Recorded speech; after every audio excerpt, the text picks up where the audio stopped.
think people talk to themselves and speak to cameras and post things on the internet because they think they have something to say or they know something and they want to share it. I think the reason I'm making this video is because I don't know things and I still want to share it. I have a lot of thoughts on reading and writing, and I don't really have an outlet for it. Now, I have friends who will obviously listen to me talk about anything, but I think it comes a point where people will get sick of it. And if y'all get sick of it, you can just click off from this video. So there's a lot less pressure. There's a reason why I'm making this video, and that is to talk about one of my favorite writers and someone who has inspired me very much recently, and that is the late great Toni Morrison. Um, I don't think it's a hot take to say that she is one of the best writers of recent memory. I don't know if she falls into classic or contemporary or something in the middle, but either way, she's obviously one of the greats.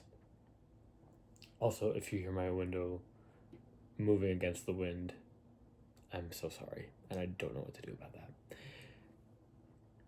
I think she has just this magic and realness and magical realism that just kind of pervades everything that she's made.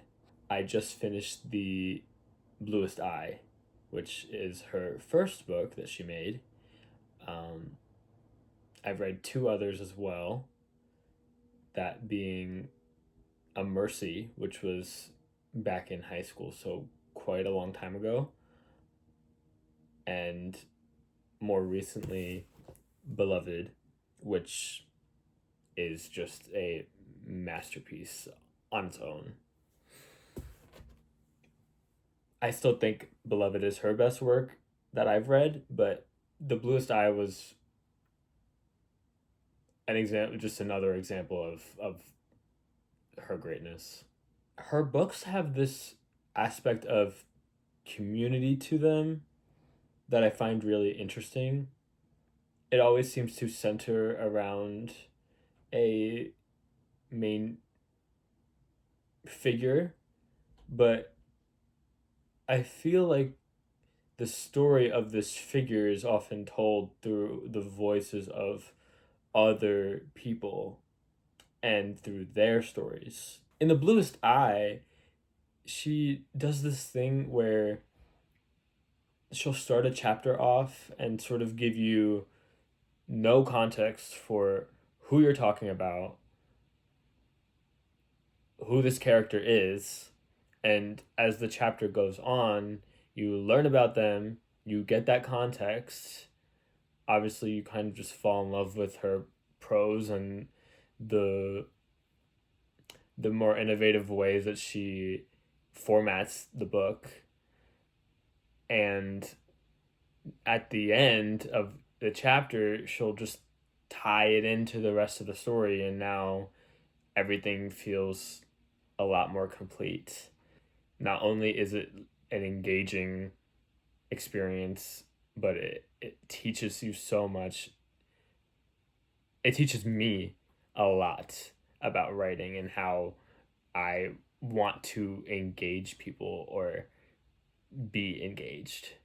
I also have watched quite a few interviews with her, and I went into reading The Bluest Eye knowing about how she went about writing it, and she talks a lot about how at that time a book like that simply didn't exist. A book where the protagonist is a black girl was essentially not around. So she pioneered that herself, and she had to sort of forge her own path and convince people that those stories are worth telling, which is just another one of her accomplishments on top of a Nobel Prize and God knows how many other awards. The idea of creating a book that doesn't exist because you want to read it, that that really struck a chord with me. Obviously, the context of why she wrote hers and why it didn't exist is very different. But I have currently sort of channeled that idea into a project that I have sort of gotten underway, and I'm honestly excited about it. I've been writing for my entire life, it feels like. I have memories as a kid, and it was always just a natural inclination to make up something and see where it went. As I got older and went to college and just got more focused in school, that kind of went away. Once I finally got like my 9 to 5 job and the newness of all of that kind of wore off, there was an emptiness that I had. And when I finally noticed the emptiness, the urge to write came back in full force. Like, just, I felt it in my chest. Like, it was just there. It was heavy on me. So, for the past almost 3 years, I've been writing a lot more consistently. And I still haven't really been able to complete anything, which is really, really frustrating. I have issues sort of sticking with ideas, and I tend to think of all my ideas like my children. I hold them very dearly. Like when I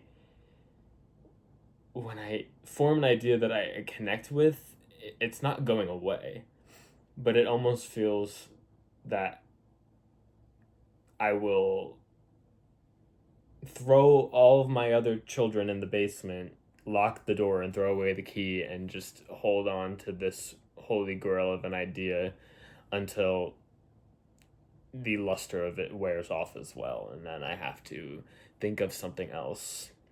This project that I'm working on currently is like a little different because I have kept with it for so long. So I think personally that's a good sign. But I still do need to see it through. I've also had a lot of anxiety about creating art in the past, and perfectionism pervading my creative time, and it's starting to feel less fun and more like a task that I need to complete. And now when I write, even if it's slow, even if it's trudgingly slow, I'm still having fun.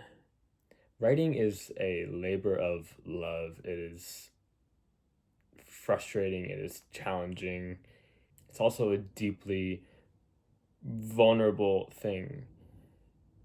As I've read a lot more fiction, even the most fantastical or bizarre story, something that could never happen in real life, is still very much a real representation of a writer's thoughts and feelings on the page. It's sort of a microcosm for who they are. And I truly believe that every book could only have been written by the person who wrote it because of whatever the context of their life was when they wrote it. So even books I don't like still feel very deeply personal. And having to sort of reconcile that if I am to eventually put work out there for people to read, it's going to be a very vulnerable and personal experience. And they're going to get some of me through that. And honestly, that's terrifying. At the end of the day, I think that's the point of making art, is that connecting to the human behind it, whether that's visual arts or music or writing. I don't think you can have an artist be any other way other than someone who is seeking to share themselves and connect with people where they will meet them. So I obviously have a lot to work on, and other people to be inspired by. Obviously, I love writing in magical realism. I loved writers like Toni Morrison. I've also been inspired by Gabriel Garcia Marquez, and 100 Years of Solitude is another big one. I would love recommendations for more magical realism stories that kind of tiptoe between the a grounded reality and a fantastic imagination, and sort of seeing what comes out of that is really cool. It does kind of suck to not be able to write as a job. A lot of the writers that I know who are really successful have been able to do that for themselves, and it's hard to see that your life isn't like that, and that maybe I should have done something differently in order to try to realize my dreams more. It just means that my free time is a little bit more directed when I want to be creative. And those creative moments mean a lot more. I wish I didn't have to wear multiple hats, but I think even getting to do it, even for myself, even if something doesn't necessarily come out of it, I really do think that that's enough. Or at least I try to tell myself that it's enough, and hopefully one day I will believe it. I just need to focus on the goal of actually completing something, not getting so bogged down on making it perfect, making it grand. I really want to make a short story that feels complete, that resonates with me, that makes me compelled to write it. And I hope that that is enough for other people to want to take the journey with me. Hopefully, we will see where that goes.